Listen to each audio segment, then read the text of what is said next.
Welcome to Talk Tuesday, a series dedicated to empowering youth and families. This series is brought to you by Steps Foundation Incorporated, where advocacy meets education for the betterment of young minds. Each month, we explore meaningful topics designed to inspire growth, spark creativity, and equip our listeners with the tools they need to thrive. I'm Amaya Ward McCaskill, your host and peer educator at Steps Foundation Incorporated. This month, we're focusing on a topic that's crucial for academic success: exam prep strategies. With exams approaching, it's essential to equip ourselves with effective techniques to study efficiently, manage stress, and perform our best. Preparing for exams isn't just about hitting the books, it's about developing habits that support your confidence, your focus, and your well being. This month, we're exploring how thoughtful planning, smart study strategies, and a calm mindset can help you approach tests with clarity and control. Whether you're aiming to boost your grades, reduce stress, or just feel more prepared, these tools aren't just for school, they're life skills that'll carry you far beyond the classroom. Let's unlock your potential together. Over to you, Alani. Hi everyone. Hi. So my first question is, how can students balance study time with extracurricular activities and personal life? I feel like the biggest challenge in going to school is also having to balance everything outside of that, because it can really come out to be a lot. It's really easy to get overwhelmed if you don't necessarily plan ahead. My advice for students now is if you have a lot of extracurriculars, you have to make sure to plan your week accordingly. You can't really, that crunching stuff, that last minute getting it together doesn't work when you have so much on your plate. Um, I found in my experience, I really benefit from having a planner. Like it makes me have an entire overview of the week and you kind of see every day what you can do, what you have time to fit in. And if you follow that, it's a lot easier to manage things outside of school. Because listen, if it gets too crazy, you know, things start to it costs. Well, I heard you say it costs. And it does because it costs you something in the end. While sometimes the cost may not be monetary cost, it's going to cost you time away from something or time put into the study habit. I love that you kind of brought up the fact that the crunching may not work. I'm going to actually challenge that one because for some people, the crunching does work. So you have to understand who you are as a person and where you are academically, because some people are able to spend the night before studying and ace the test, while others not so much. You have to prepare weeks before in order for you to ace the test. But you have to know the type of person that you are and the type of study habits that you are. The balancing of preparing for your test and extracurricular activities, everything comes with a sacrifice. You have to sacrifice something to get the result that you want. So how bad do you want it? How bad do you want to pass that test? Um, Extracurriculars are great, but also remember that sometimes you have to perform academically in order to be able to be a part of that extracurricular. So the study time has to be built in somewhere, some way, somehow. So I think it starts with organizing yourself and having a good time management routine in order for you to feel like you're able to manage them all successfully. And that is however that success looks to you, right? Whether you're acing the test or just passing the class. Maybe you didn't ace the test, but you're passing the class.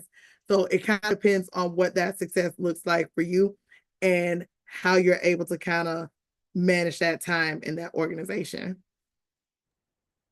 Let me tell you, in one of my classes, I think last semester, I forget which it is. And I'm also not a scientist or anything, so take my word with a grain of salt.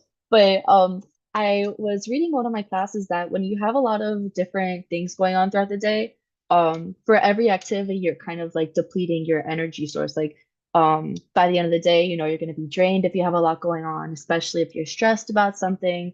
And that's why I say like crunching might not work because, if you're plate is so loaded up, you're not going to have like all that extra brain space or energy even to kind of get it done. Especially extracurriculars can be really demanding. I mean, when I was in high school, I remember people who did like that PE, like what was it, like track, they would show up in the morning and then they would stay after school. Like I can't even like begin to imagine. And that's not even to account for the hours outside of school too, you know. Um, it can be difficult, but there are ways around it. Um, Definitely planning ahead, making sure you know what works for you. If I would say my biggest recommendation is finding a little study group, especially if you're taking those APs, like those extra hard classes. Studying is a little bit easier when you're in a group and everyone's trying to do the same thing. You get me? You might have like little yap sessions in between, and that's okay. But once you start it, it's a little bit easier to support each other, and then they can also help you to explain. And maybe you spend less time studying because you have a little tutor with you and your friends.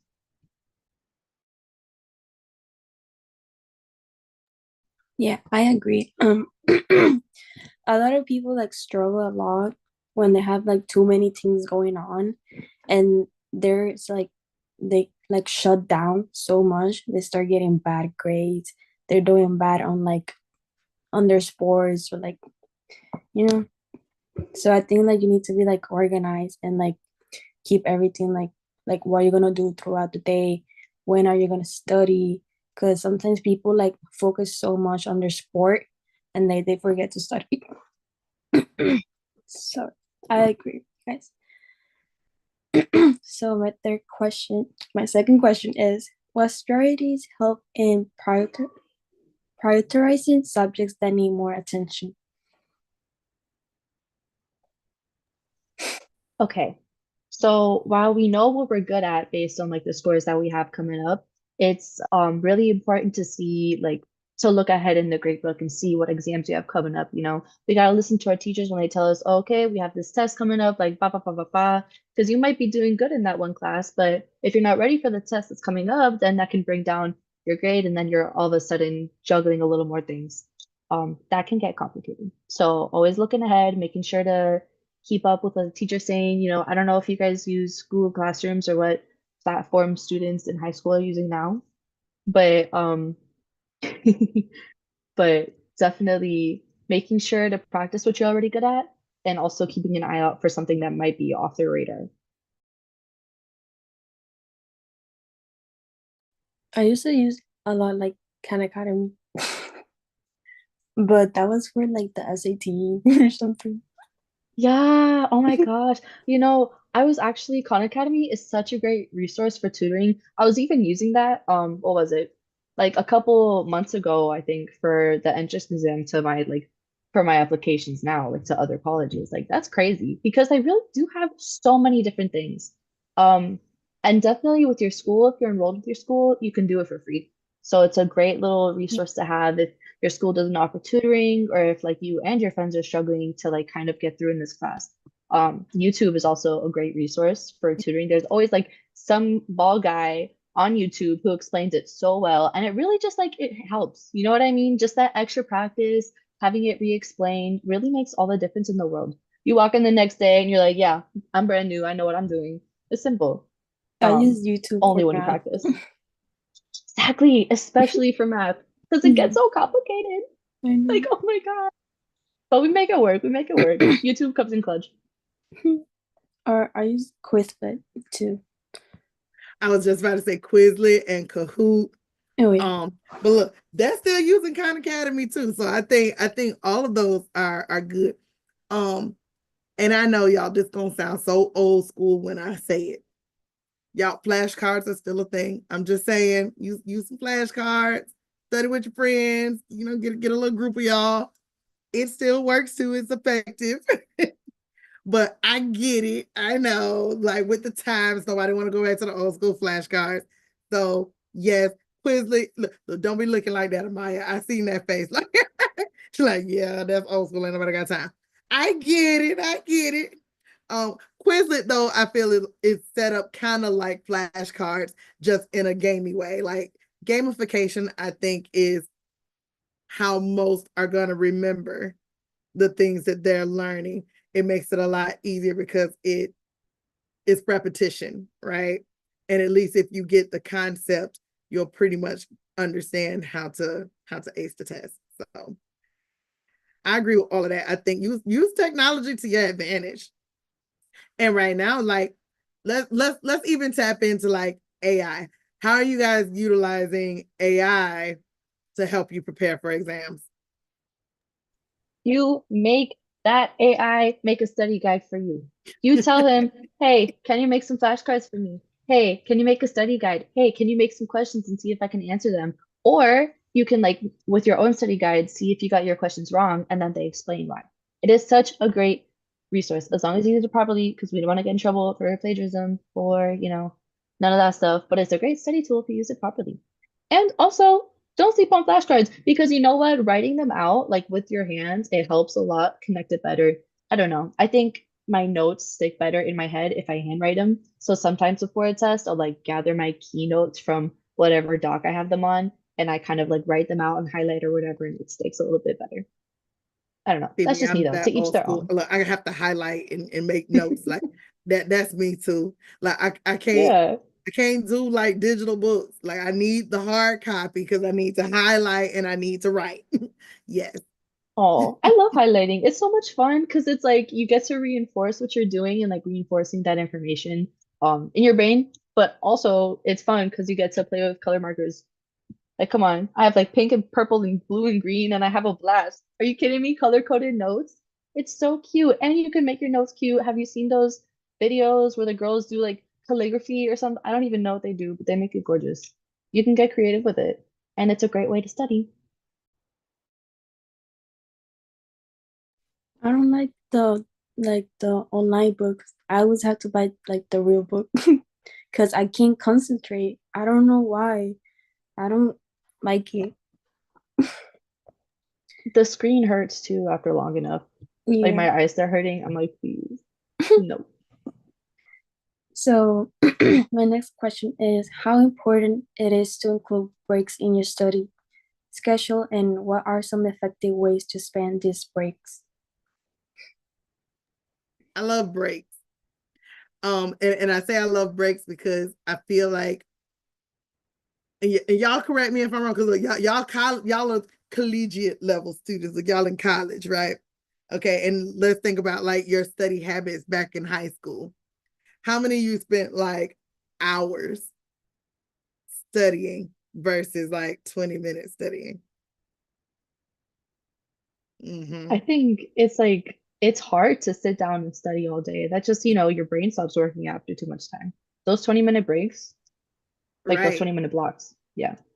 When you're spending those hours of studying, because some students are like, oh, I'm a cram in like this entire hour, hour and a half, 2 hours, you start stressing yourself out.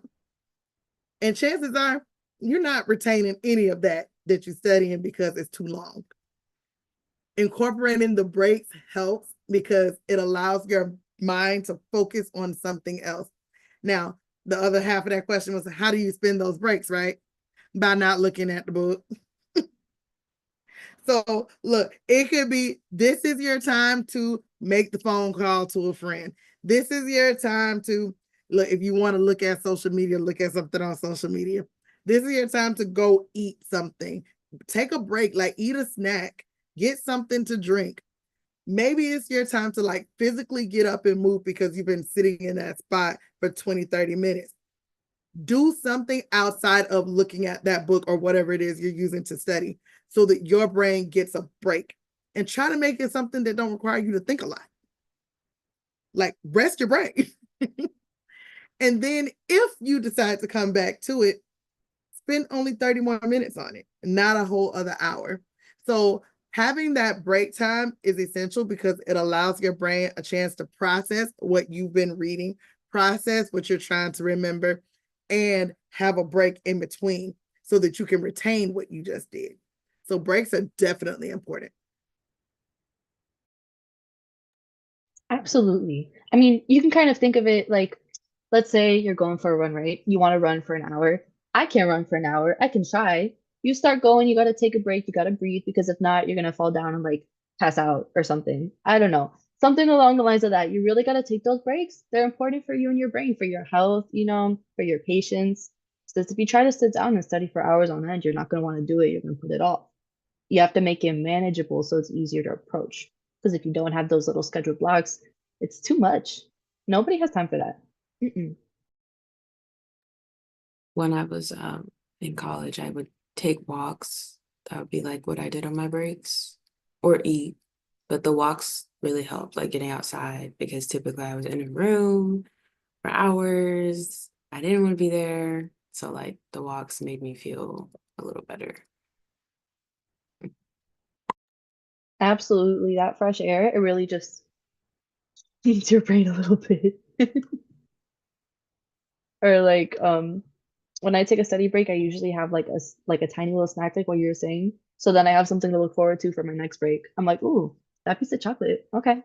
You just gotta make it. You set it up like a little she's to some Pavlov's dogs, if you will. Oh my God. But it works. Y'all was over here like, whoo, break time. Thank you. Exactly. It makes the time pass quicker when you like have like a goal in mind, you know? Mm.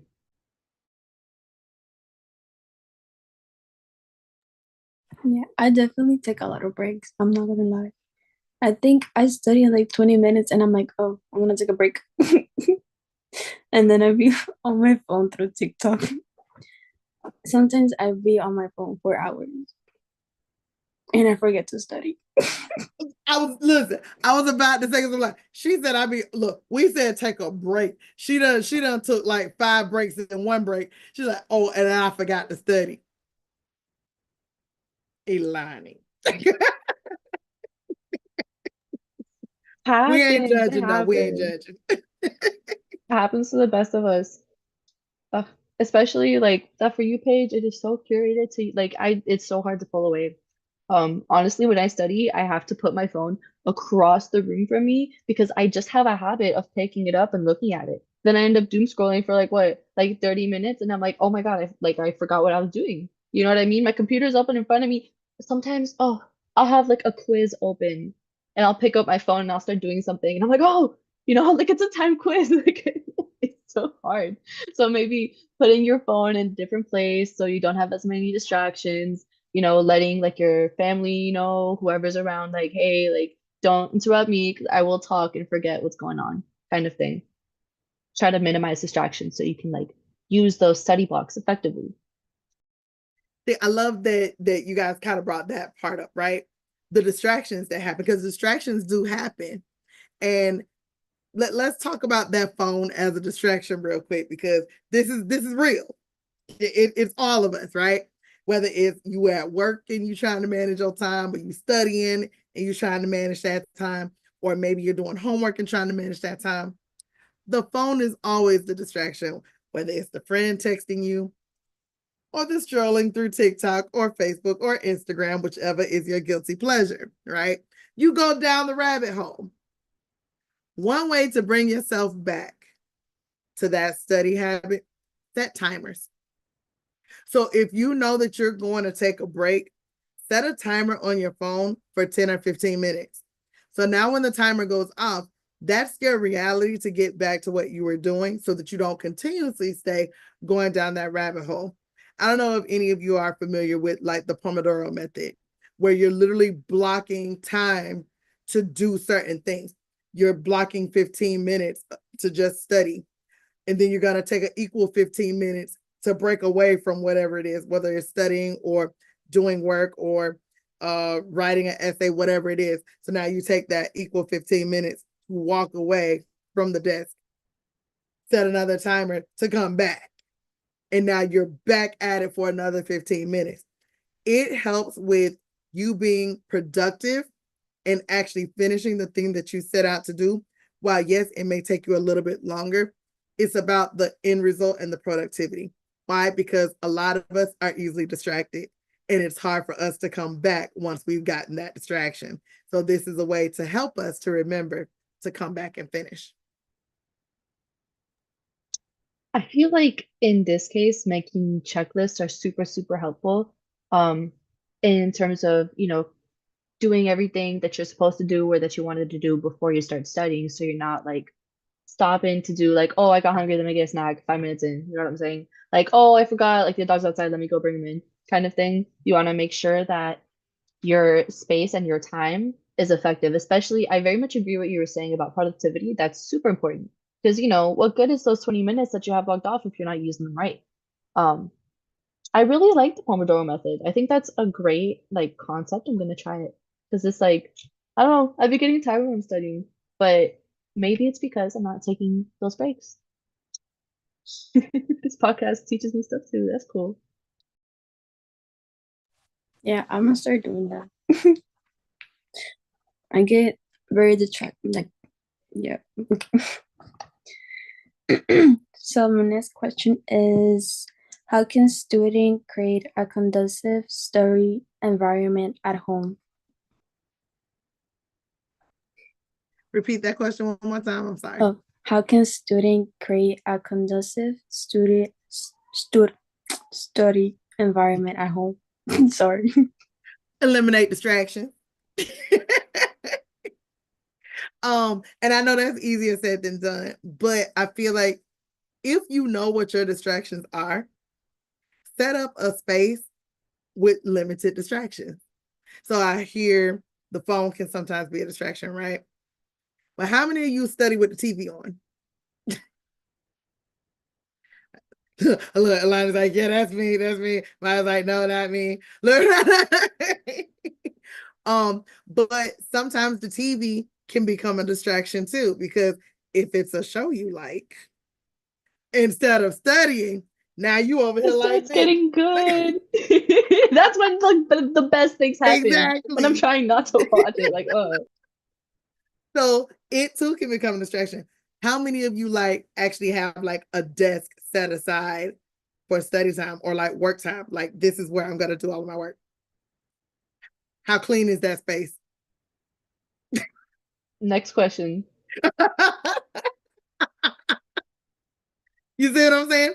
And that matters too, because if the space is not clean, it becomes a distraction because you got papers that you want to move, you got sticky notes or whatnot over there. You may have a cup, and then you're like, oh, I should clean my space. Now you're thinking about all the things that you should be doing to the space to tidy it up or make it look better rather than studying or focusing.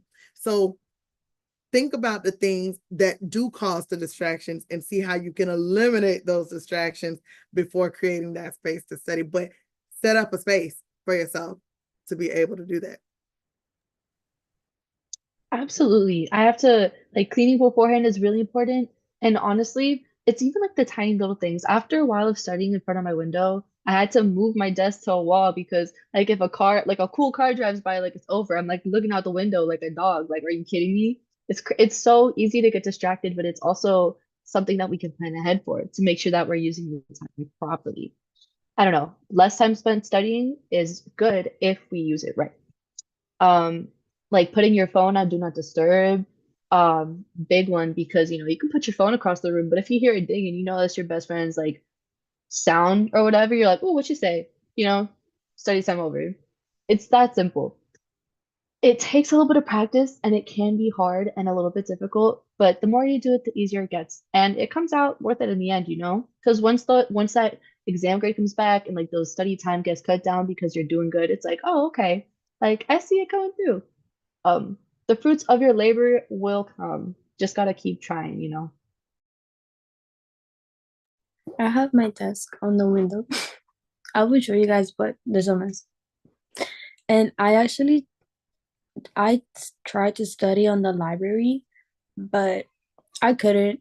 I don't know why. I think there were so many people I couldn't like concentrate, but I always wanted to go like study on the library. I don't know why. I don't know why. Maybe it's quiet. I don't know. But when you studied in the library, was it in one of the study rooms, or did you find yourself like studying out in the open where people were walking by? Walking by because So I think there was something on the library, like an event something, and there were more people there, and I was like, I'm gonna sit over there, but there were more people too, so I just left. the next time, see if like because you should be able to ask for a study room, and as long as nobody's in it, they'll allow you to use it. I didn't know that. Yeah, girl, they got study rooms in there. So girl, get you a study room. You know, something I used to do when I was in high school, because like the library by my house, it didn't have levels, everybody was like all in one space. So I got really easily distracted too. I'm like, oh, what's she wearing? Oh, what are they doing? I'm nosy, whatever, fine. But it turns out, like, if you go to other universities around you, like where I grew up, it was like another public university. I would go to that library. And when you see all these studious people, like I was in high school, but I would see all these college students like doing their work and like being focused. I'm like, wow. And it would like inspire me, because you're in that environment, you're in that group, you might as well just sit and get it done. So that's a little life hack. You can always go to a university library. The UCF library is beautiful. I mean, they have like the floors, and like the top floor is dead quiet. You could hear a pen drop. Like it's really cool. But yeah, they're not gonna stop you. You just walk right in. And it's really pretty usually. Yeah, I was gonna say that libraries at universities, usually each level is different. So usually the highest level is the quiet floor. And then at my school, one of the libraries, they had a basement and I would go there. And like it had seating and stuff, but there wasn't as many people. So it's like I just kind of explored it to figure out, okay, where do I actually want to sit? Because the entry level floor was always the busiest and always had the most people, and it was too much. So Look at these Yeah. nuggets. Hold on. I feel like, look, I'm supposed to have, wait a minute. Cause look, yeah, y'all dropping the nuggets. I gotta put the collection plate. Okay, good job. It's pretty cool. But thank you, Abby. We always love that collection thing. Absolutely. It's pretty cool, once you start finding different study spots.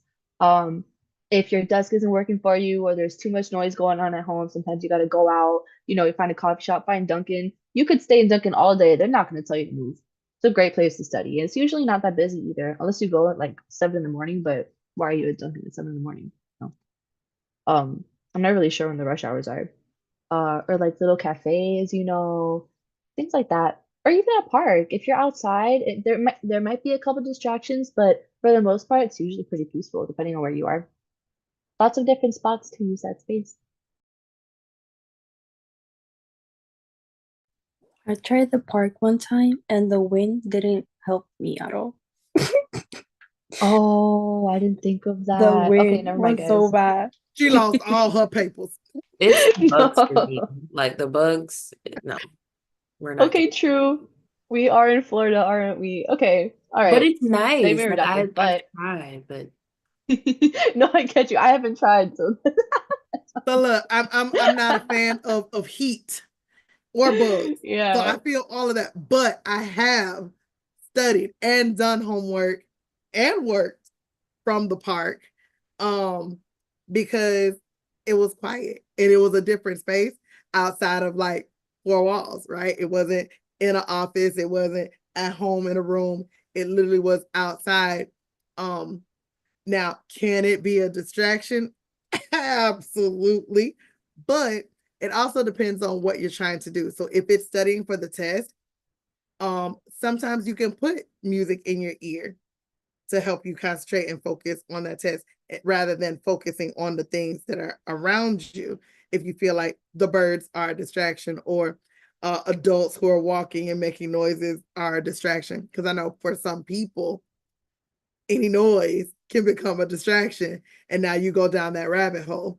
So, absolutely, if you feel like those things are distractions for you, put music in your ear.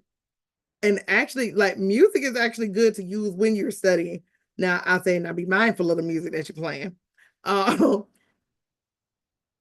Instrumentals. Why? Because the beats in the instrumentals will actually help you to remember certain things. And when you're taking the test, when you think of that song, you may remember what you studied. So use instrumentals to help you with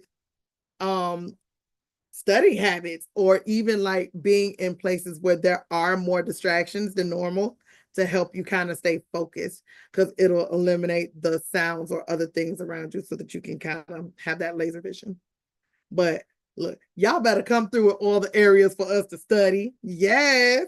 Look, no excuses.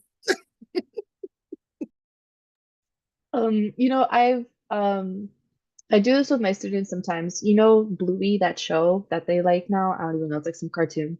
So I'll put Bluey up on the TV and it's a video of Bluey studying and it has like that lo-fi in the background. And because they have like that person studying in the background, they feel more motivated to study too. It's like that partner method.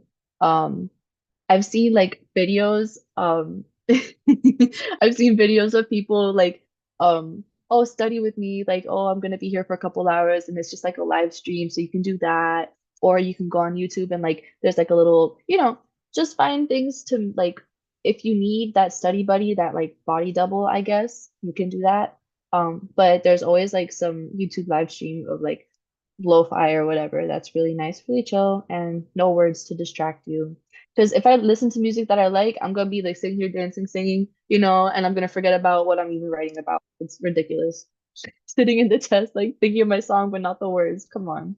I love that you brought that up, Maya, because during COVID times, do y'all remember when Clubhouse came out? Do y'all know what Clubhouse is? I see some head nods, yes, and some head nods, no. So Clubhouse became like it grew really quick during COVID because it was kind of like podcasting, no photos. So it became like a social media platform for people to network and connect with each other. In the beginning, it was only exclusive to iPhone users. And then eventually, when they got like millions of people on the app, it started to open up to Android users. But in Clubhouse, one of the things that they used to do is like people used to be able to create rooms for various things. And they had what was called a study room. So it was a study club. And so people would come in and whoever was hosting would play music and then they would stop in the middle to do check-ins. So it was kind of like your accountability group. So it didn't matter what you were studying, just people came in the room. They may have had the room for an hour, 2 hours, and be like, this is our study hour.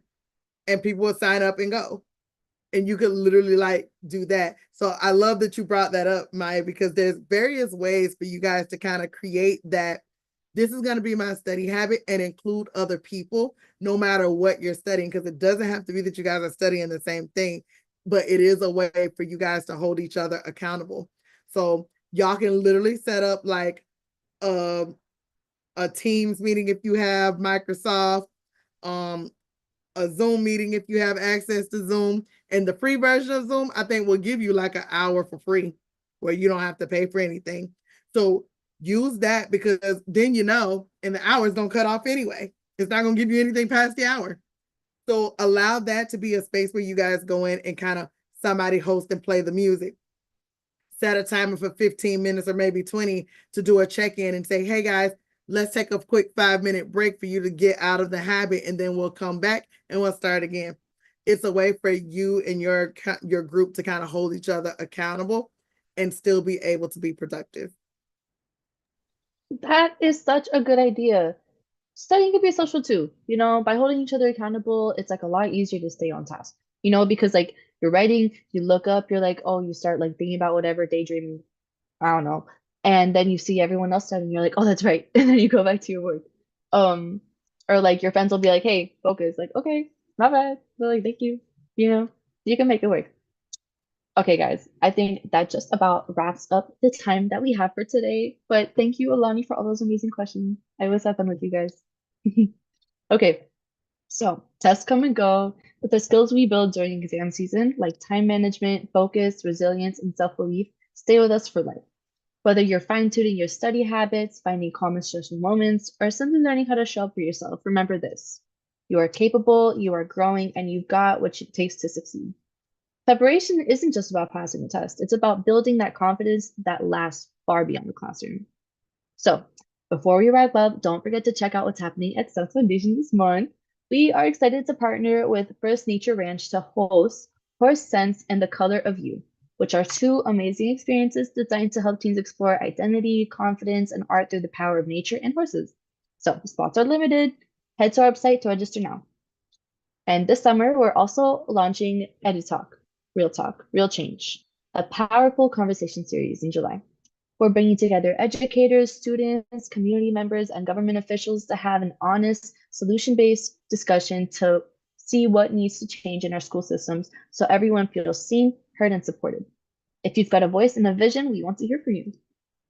And finally, our last Youth Program Ambassador information session of the year is happening on April 11th at 6 p.m. If you're in high school and want to make a real impact in your community and school, don't miss this chance to learn how you can empower, lead, and inspire. To learn more about our events and programs, visit www.stepsfoundation.org or follow us on social media at Steps Foundation Incorporated. All right, guys, exams might test your knowledge, but they do not define your worth. So keep showing up, stay curious, and give yourself grace along the way. If you're doing more than just preparing for a test, you're building the future you want. Thank you guys for joining us on this month's Talk Tuesday. Keep aiming high, supporting each other, and trusting the process. As always, stay inspired, stay empowered, and keep leading the way. Catch you next time. Bye.